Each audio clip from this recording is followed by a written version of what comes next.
Good morning, o diba? Mag-outfit check tayo, pero i-check muna natin ang ating mukha na sobrang daming melasma. Hindi ko alam guys, so comment down below kung ano yung igagamot natin dito. So, sobrang clear na yung melasma ko. Oh, dyan. Well, anyway, mag-outfit check tayo guys. Pakita ko sa inyo yung aking nabili from Okay. From Okay guys, sobrang ganda ng quality. So, i-flex ko sa inyo kung ano yung nabili nating Okay guys, outfit check tayo ngayon. So, from Okay. So, ito guys, matagal na to guys, jump short from Okay rin na. Pero wala tayong na braso na ganyan.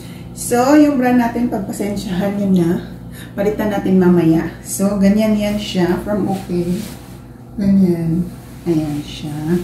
Ayan siya pag walang coat. Yan, jump shot na siya. Pero matagal na to guys, years ago pa to, from Okay. So, 150 NT sa mga nasa Taiwan. And then yung coat na to guys, proud ako sa coat na to. Sobrang ganda ng quality. Nabili ko siya Okay din, pre-love to. So, 250 NT. So, ayan.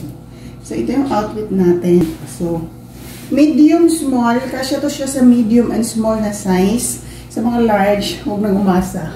O, diba? So, na-achieve natin ang ating pang-office look kahit hindi tayo sa office nagtatrabaho. So, ito yung uso ngayon guys, may coat tayo. So, ganito lang yung i-inner nyo para hindi masyadong mainit kasi mainit pa sa labas. So, ayan yung outfit natin. Kita natin yung baba. Ayan. So, diba? From Okay, very affordable.